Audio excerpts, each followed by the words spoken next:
Malam ini kita kedatangan tamu spesial.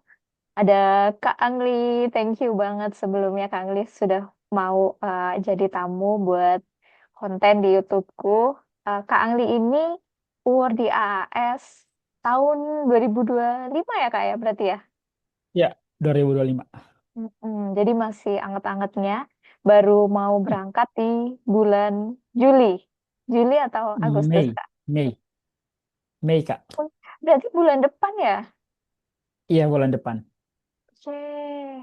Nah, tapi mungkin sebelum kita ngobrol-ngobrol lebih lanjut, boleh kenalan dulu Kak Angli. Dari mana, nama lengkapnya siapa, terus apa lagi ya kira-kira? Oh ya, background pekerjaannya apa? Pekerjaan.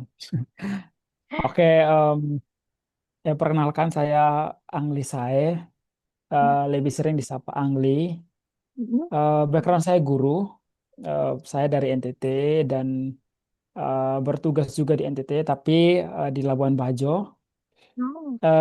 Lebih tepatnya ikatan dinas. Jadi saya pengabdiannya 5 tahun di Labuan Bajo sebagai guru kontrak di salah satu sekolah swasta di Labuan Bajo dan sudah selesai. Itulah sebabnya em, saya mau melanjutkan studi saya dulu, baru nanti kembali ke Indonesia untuk melanjutkan pengabdian di bidang pendidikan. Namanya cukup menarik ya. Saya ini kayak marga gitu atau apa Kak? Iya, saya itu marga, nama keluarga. Dari NTT ya? Marga NTT Dari gitu ya? NTT, dari satu kabupaten di dekat perbatasan yang Timor Leste itu Timur Tengah Selatan, Mm-mm. singkatnya TTS, Oh iya, dan Ibu Soe Timur Tengah kalau Selatan, mungkin pernah dengar. TTS. Iya, di di Jawa itu juga ada kata sae, artinya itu bagus atau baik. Cuman itu bahasa Jawa kromo kalau kita nyebutnya, jadi bahasa Jawa yang halus gitu. Oh, makanya tadi Oh aku pas iya, dengar, oh Angli saya, oh ini saya apakah nama marga atau jangan-jangan maksudnya marga dari Kak, bahasa marga. tertentu gitu kan?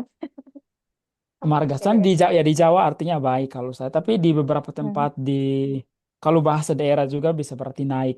Em, Oh, tapi lebih sering digunakan kayak matahari terbit. oke.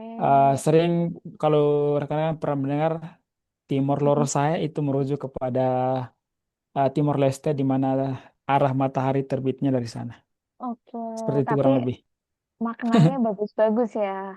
Naik, Iya, maksudnya kan makanya konotasinya bagus ya. Terus baik, bagus. Terus matahari terbit itu iya. kan kayak memberikan cahaya gitu kan ya.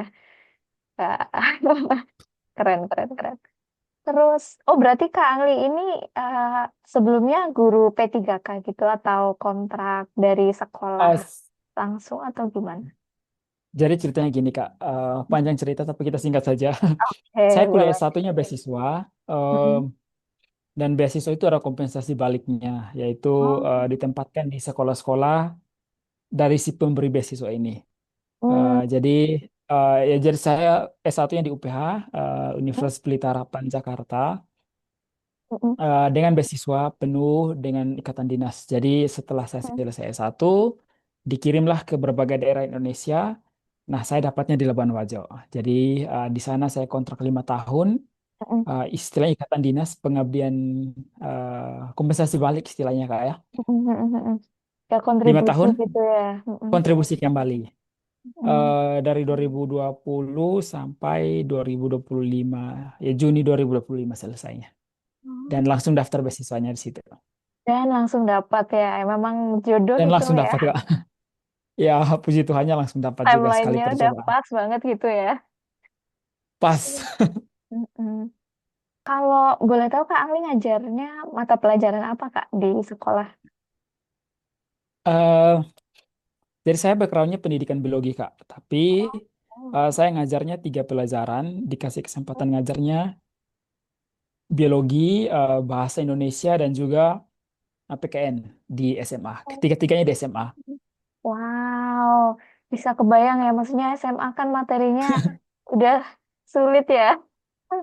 Ya, Harus menghandle. tapi ada ada untungnya juga Kak karena eh, saya mengajar ini di zamannya kurikulum merdeka. Jadi Hmm. eh, kita merdeka menentukan proses pembelajaran asalkan kita Hmm. mencapai tujuan yang ditetapkan pemerintah kan Kak. Jadi pembelajaran berbasis proyek lebih sering dan kita bisa buat kayak proyek interdisiplin antar pelajaran. Hmm. Hmm. Jadi satu proyek untuk 3 pelajaran, 4 pelajaran, Hmm. 5 pelajaran. Jadi sedikit membantu.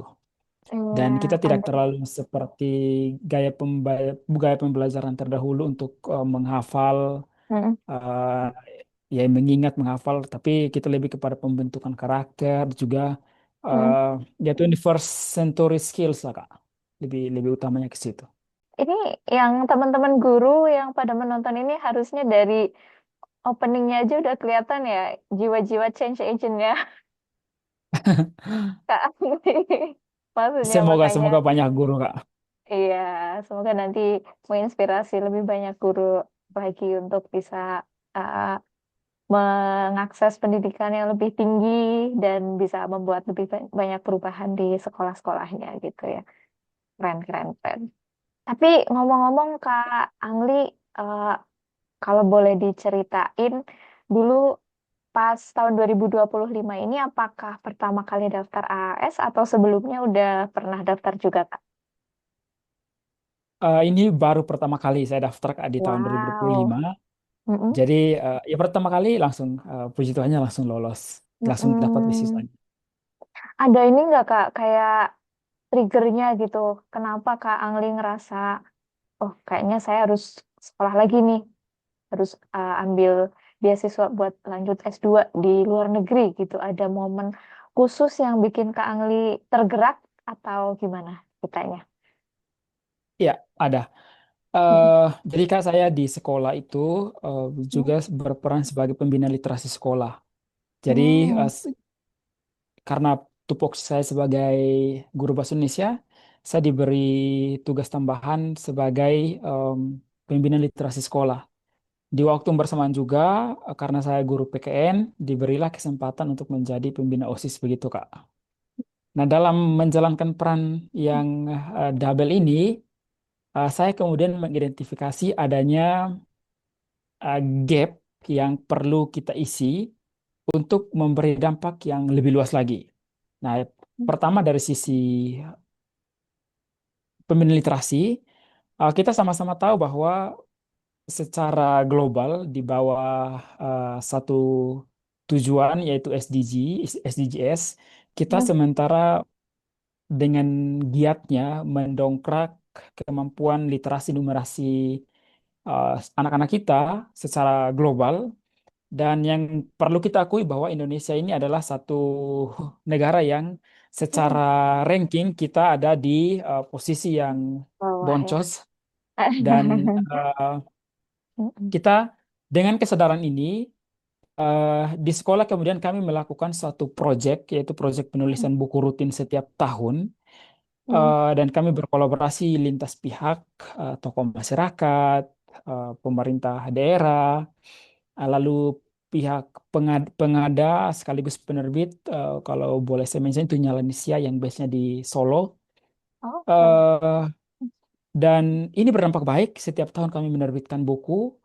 Mm. Kalau hasil kolaborasi antara siswa dan juga guru, jadi diterbitkan menjadi buku antologi. Kami mulainya dari tahun 2021 sampai 2025 kami selalu konsisten. Tetapi saya melihat bahwa kalau kita hanya bertindak di sekolah kita saja, maka dampaknya ini tidak bisa signifikan. Oleh Mm. sebab itu diperlukan gerakan yang masif dan kalau kita mau membutuhkan gerakan yang masif, maka kita butuh leader yang menggerakkan.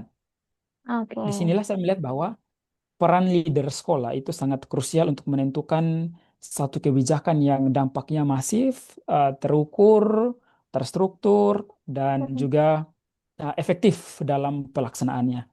Nah, inilah kemudian Kak, saya pikir kalau saya hanya terus berada di satu sekolah, lalu menggerakkan proyek-proyek literasi, maka Mm. hanya satu sekolah yang akan berdampak. Itulah kemudian saya memilih untuk, oke, bagaimana caranya kemudian saya bisa menjadi leader yang kemudian Mm. bisa menggerakkan lebih dari satu sekolah. Jika Oke. memang punya niat untuk mengembangkan ke arah situ.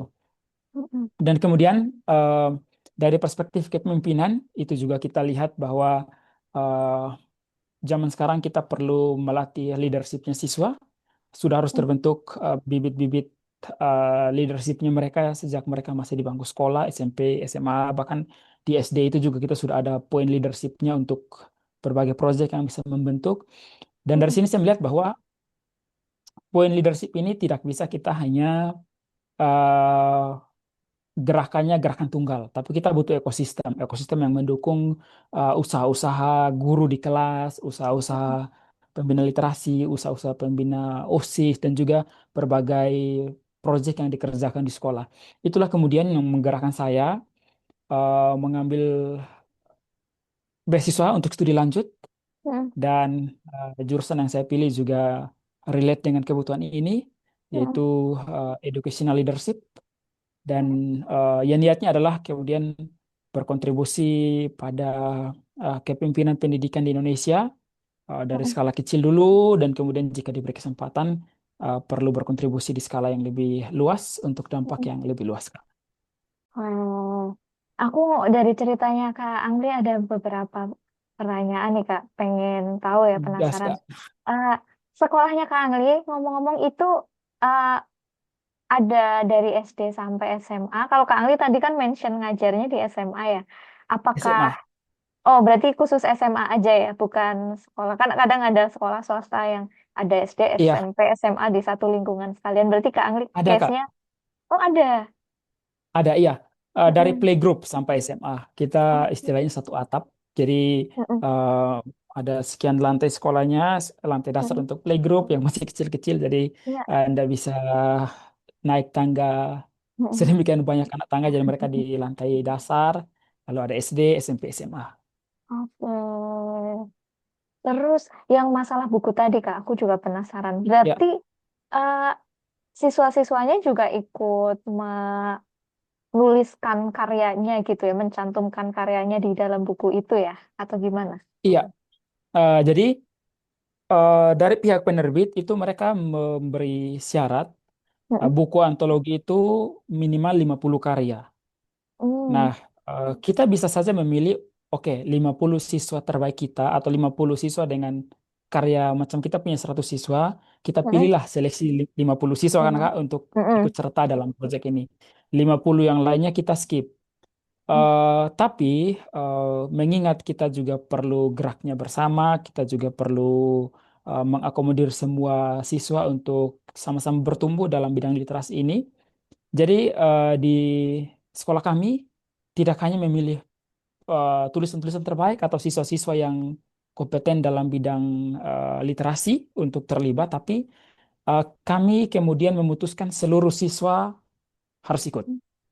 Nah, Oke. ini kemudian kami integrasikan dengan proyek pembelajaran setiap mata pelajaran. Misalnya tadi saya mention di awal, Mm-mm. proyek interdisiplin antara pelajaran bahasa Indonesia dengan pelajaran biologi. Jadi Mm-mm.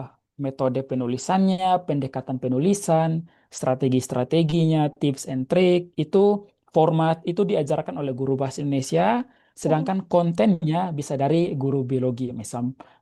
Misalnya kita menulis tentang kerusakan lingkungan, maka eh, poin konten pengetahuan terkait kerusakan lingkungan, macam mereka butuh untuk observasi langsung ke lapangan, eh, itu dihandle oleh guru biologi, sedangkan tulisannya dihandle oleh guru bahasa Indonesia. Dan pada akhirnya semua anak akan menghasilkan karya yang sama.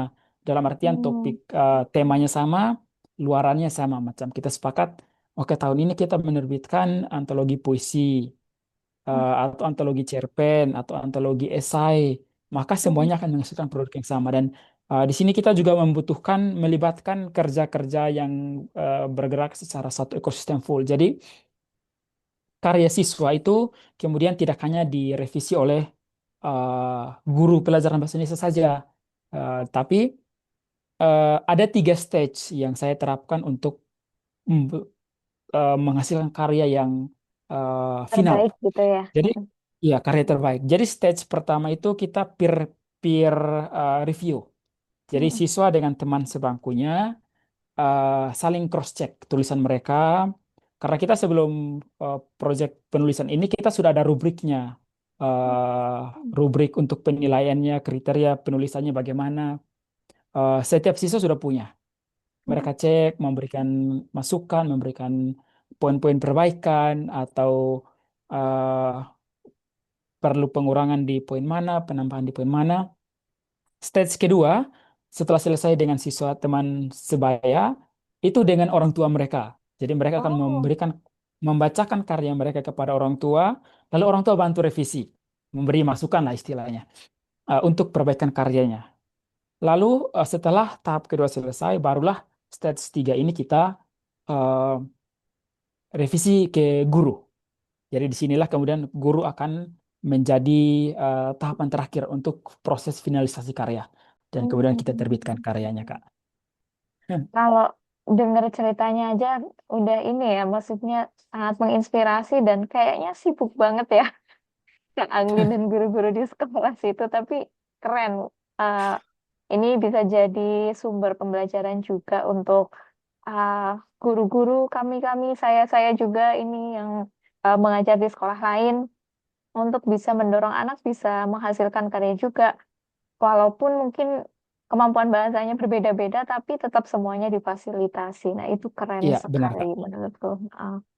Terus Kak Angli, dari sekian banyak beasiswa nih, setelah Kak Angli merasa, oke, pengabdian udah selesai, sekarang saatnya buat expand impact yang akan diberikan, nggak cuma di satu sekolah, ayo kita kuliah lagi. Nah, kan ada banyak beasiswa yang tersedia ya Kak, ada AAS, ada PDP, ada mungkin Chevening, Manaki, dan lain sebagainya. Kenapa Kak Angli memutuskan buat memilih AAS? Ada pertimbangan khususnya nggak, Kak? Oke, Kak. Jadi memang saya sebelum mendaftar beasiswa AS, saya sudah Mm-mm, pelajari sekian banyak beasiswa yang ada. mm-mm, Eh, dan kita sama-sama tahu, needless to say, mm-mm, guru ini eh, dananya tipis. Kita mm-mm, eh, perlu jujur-jujuran saja bahwa mm-mm, guru tidak punya banyak dana untuk mempersiapkan setiap kebutuhan untuk daftar beasiswa yang sekiranya membutuhkan banyak biaya, Kak. Dan satu keputusan kemudian satu pertimbangan kemudian saya memutuskan daftar AS adalah dari sekian banyak provider beasiswa ini, mm-mm, AS adalah yang paling sedikit membutuhkan uang untuk persiapannya. Jadi mm-mm, saya tidak butuh mengalokasikan dana sekian banyak untuk kemudian mendaftar AS. Karena LOE mereka yang urus, visa juga mereka yang urus, eh, untuk tes bahasa Inggris juga difasilitasi, akomodasi dan juga transportasi juga diakomodasi. Jadi kemudahan-kemudahan inilah yang kemudian menjadi salah satu faktor penentu bagi saya untuk memutuskan, oke, daftar AS saja. Dan selain itu, ya banyak sekali dukungan-dukungan yang diberikan sebelum bahkan setelah kita lolos tahap pertama kan Kak, seleksi berkas itu kita sudah didukung full, eh, semua surat menyurat jika kita butuhkan difasilitasi, untuk perizinan juga kita difasilitasi, dukungan-dukungan pendanaan yang sudah saya mention tadi juga difasilitasi, untuk wawancaranya, tes bahasa Inggrisnya. Bahkan kalaupun bahasa Inggris kita belum mencukupi, itu juga difasilitasi. Dan ini juga menjadi poin kedua yang menjadi pertimbangan saya adalah, saya kan 5 tahun sudah off dari dunia kampus nih Kak. Mengajar dan mengajarnya mengajar biologi, back end dan bahasa Indonesia. Jadi hari-hari saya itu dipenuhi oleh pelajaran bahasa Indonesia, biologi, PKN, dan tidak ada waktu yang khusus untuk saya belajar bahasa Inggris. Nah, dari sekian banyak provider beasiswa ini, adalah beasiswa yang memfasilitasi kita untuk belajar bahasa Inggris nih, kalau kita sudah lulus. Jadi paling lama untuk kalau kita langsung kuliah itu istilahnya direct kuliah di tahun berikutnya itu paling lama 6 bulan. Jadi kita bisa difasilitasi belajar bahasa ada 3 minggu, 5 minggu, 9 minggu, 20 minggu, 26 minggu. Lalu ada juga program ELTA namanya itu bisa setahun. kalau memang kita bahasa Inggris kita masih basic sekali. Dan kemudian saya pilih karena memang saya tidak punya sebagai guru sesungguhnya tidak punya cukup dana untuk ikut les bahasa Inggris yang berbayar sedemikian rupa mahalnya. Jadi saya memilih AS sebagai beasiswa yang menjadi tujuan saya. Dan yang berikut Oke. adalah benefit-benefit ketika kuliah di Australia. eh itu tidak perlu disampaikan, nanti boleh dicari tahu sendiri. Kita mungkin beasiswa yang lain mungkin tidak mengizinkan kita kerja sampingan, tapi AS mengizinkan kita kalau tidak salah 20 jam per week ya Kak, atau Nah, dua dua puluh puluh jam per empat dua jam minggu. sekarang. Oh, 24 jam per minggu. Jadi kita bisa kerja sampingan itu sepengetahuan saya mungkin ya Kak, tidak diizinkan di provider beasiswa lain, atau mungkin diizinkan dengan kriteria-kriteria yang super ketat tertentu ya Kak. Lalu pasca kembali kita juga track alumninya itu sangat kuat. Kita punya grup alumni Australia yang juga kita rutin, ada juga grantnya kalau kita punya project yang bisa berdampak langsung ke akar rumput, kita bisa mengajukan proposal untuk pendanaan ini. Istilah dukungannya berkelanjutan. Ini menjadi poin yang sangat krusial. Sustainability-nya itu diperhatikan dari proses pendaftaran sampai menjadi agen of change di masyarakat pasca studi. Begitu, Kak. Oke. Terus Kak Angli, sejak tahun kemarin ini aku ada nemu info kalau katanya ELTA udah nggak ada lagi. Dulu kan ada ya Kak ya, maksudnya ada program ELTA. Terus nanti setelah Ya. ELTA kita bisa dapat sertifikat IELTS karena ikut tes gratis. Nantinya bisa dipakai buat daftar beasiswa. Tapi katanya sejak tahun kemarin tuh nggak ada. Tapi ada AAS jalur ELTA. Boleh dijelasin nggak Kak? Maksudnya gimana tuh? Kalau nggak ada ELTA, tapi ada AS ELTA, itu gimana Kak maksudnya? Oke Kak, jadi ini setelah saya beberapa kali sharing tentang AS di Instagram saya itu banyak sekali Hmm. pertanyaan berkaitan dengan poin ini. Kak, kok nggak ada Delta? Sebenarnya ada teman-teman, ada, hanya formatnya saja yang berbeda. Sebenarnya kita juga tidak bisa bilang AS jalur Delta, karena dia tuh bukan jalur terpisah dari AS. Hmm. Dia tuh terintegrasi. Jadi yang tahun-tahun sebelumnya itu ELTA terpisah dari AS. Jadi uh, semua orang berhak ikut ELTA, bukan berhak, bisa ikut ELTA Hmm. setelah lolos, setelah di penghujung waktu ELTA mereka akan tes IELTS. Hmm. Nah, terimalah sertifikat mereka, mereka bisa daftar AS, tapi mereka juga bisa daftar beasiswa yang lain. Nah, Ya. hemat saya dan analisis saya secara pribadi ini menjadi tidak efektif bagi pihak AS karena mereka membiayai, memfasilitasi pembelajaran bahasa Inggris, tapi luarannya produk-produk mereka malah tidak daftar AS. Hemat saya ini hemat saya, bukan bukan statement asli dari AS. Saya juga tidak mewakili AS. Eh, jadi per tahun kemarin 2025, ELTA ini sudah terintegrasi dengan AS. Jadi Hmm. eh, standar bahasa Inggris diturunkan sehingga semua orang yang bahasa Inggrisnya masih basic bisa ikut. Jika diterima ke beasiswa AS tapi bahasa Inggrisnya masih basic, maka dia dipersilahkan belajar dulu bahasa Inggris di jalur ELTA. Tapi Oh, walaupun dia ikut ELTA, dia sudah berstatus sebagai penerima beasiswa AS. oke. Beda dengan tahun-tahun sebelumnya, dia ikut ELTA, dia macam dia ikut tes, lalu lolos ke ELTA, tapi dia itu belum sah atau belum menerima beasiswa AS. Dia hanya ikut Mm-mm. ELTA saja. Belajar bahasa Inggris, toh belajar bahasa Inggris. Nah, per Mm-mm. tahun 2025, mereka yang lolos ELTA itu sudah pasti keterima di AS juga. Jadi, mereka akan ELTA belajar bahasa Inggris setahun, Mm. eh, lalu setelah belajar bahasa Inggris, langsung mereka berangkat ke Australia untuk kuliah. Tidak perlu lagi tes AS. Oke. Begitu, Kak. Jadi intinya sejak tahun kemarin ELTA ini khusus untuk award di AAS gitu singkatnya mungkin ya Kak ya. Nggak, Betul. Betul, tidak Kak. Hematnya untuk begitu. uh-uh.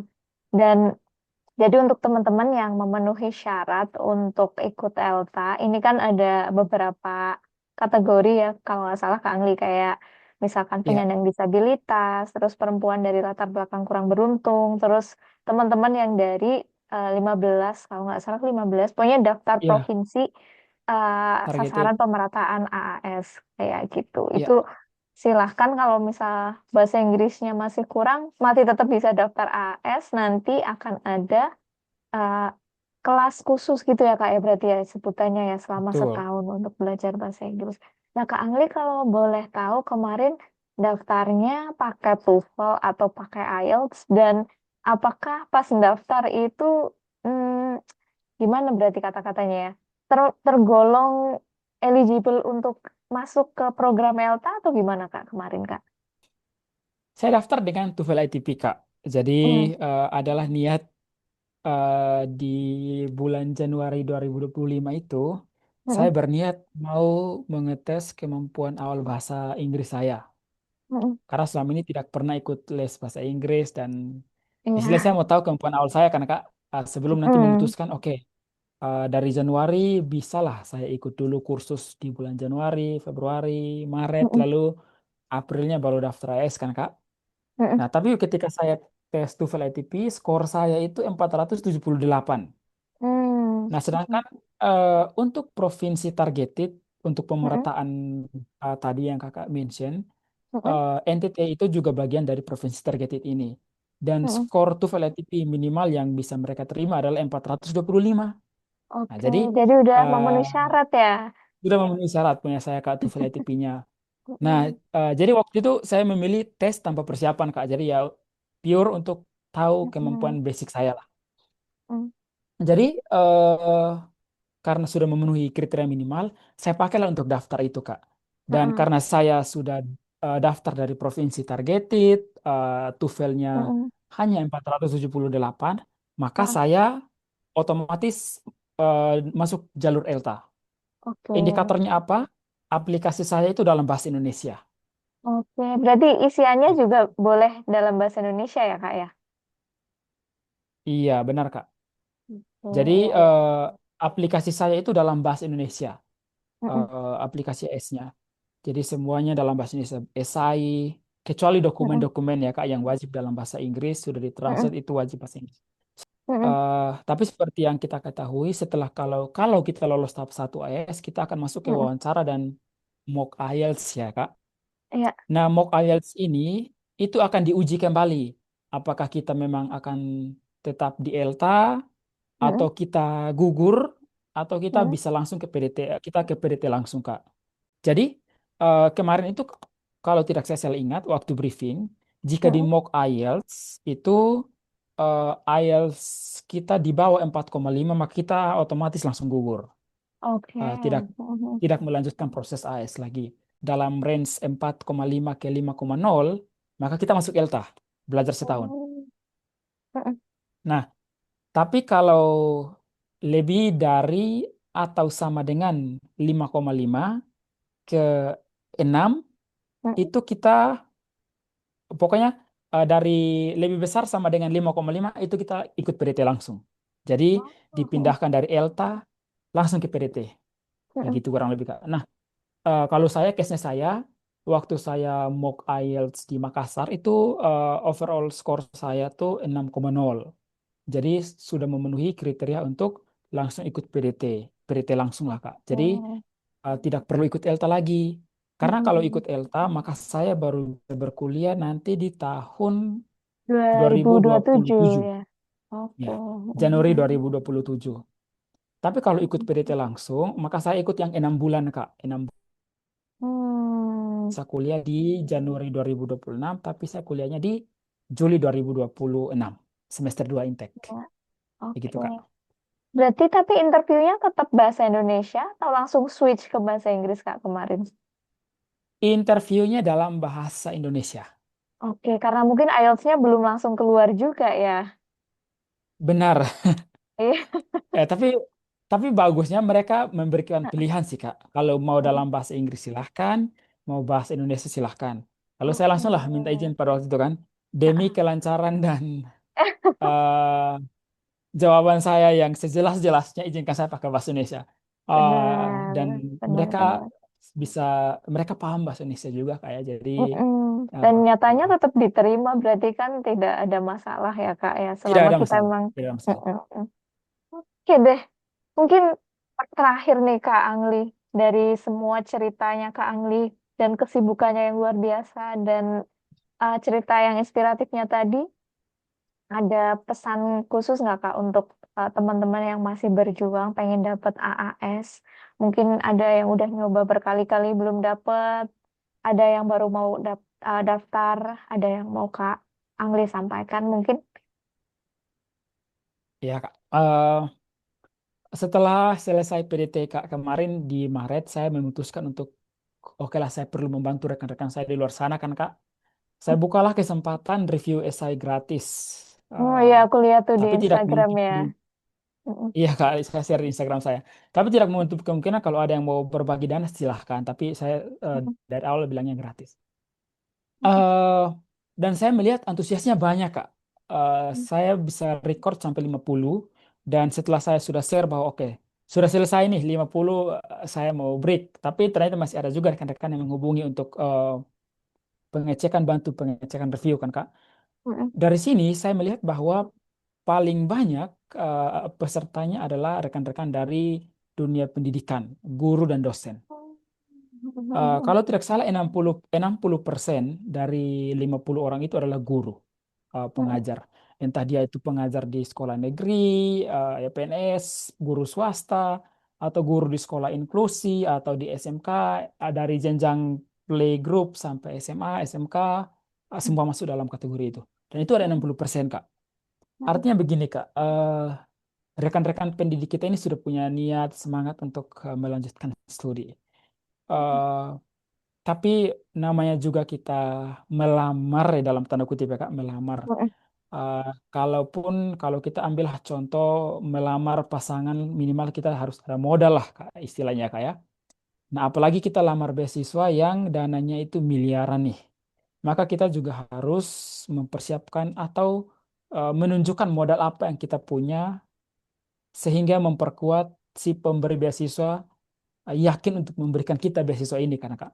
Mm-mm. Jadi pesan saya untuk rekan-rekan semua di luar sana yang sementara berusaha berjuang untuk mendapatkan beasiswa ini, Mm-mm. eh, perkuat impact di akar rumput, tonjolkan kemampuan leadership teman-teman, setiap inovasi, setiap inisiasi eh, yang berdampak langsung kepada masyarakat, dikembangkan terus, di record data-datanya, data-data statistik ataupun data kualitatifnya, entah testimoni dan lain sebagainya, Mm-mm. dan jaga keberlanjutannya. Itu akan menjadi Mm-mm. modal yang kuat bagi rekan-rekan ketika akan melamar beasiswa. Dan itu saya identifikasi sebagai poin yang kemudian mendukung saya untuk dapatkan beasiswa ini, Kak.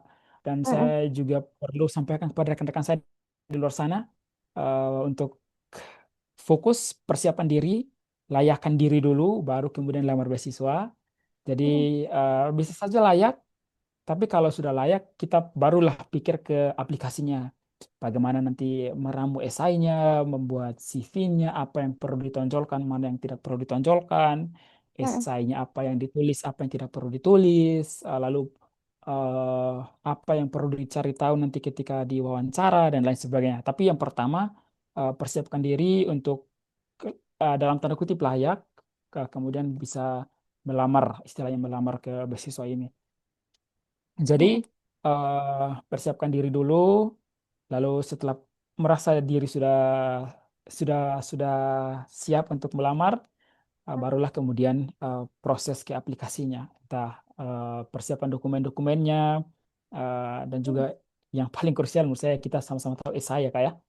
Dan Betul. jangan lupa belajar bahasa Inggris, cicil-cicil belajar bahasa Inggris lebih baik karena kalau Mm-mm. bahasa Inggris teman-teman sudah bagus itu menjadi modal dasar untuk lamar beasiswa dan itu menjadi sangat penting. Dan satu pesan terakhir saya Kak adalah banyak rekan-rekan di luar sana yang masih pesimis.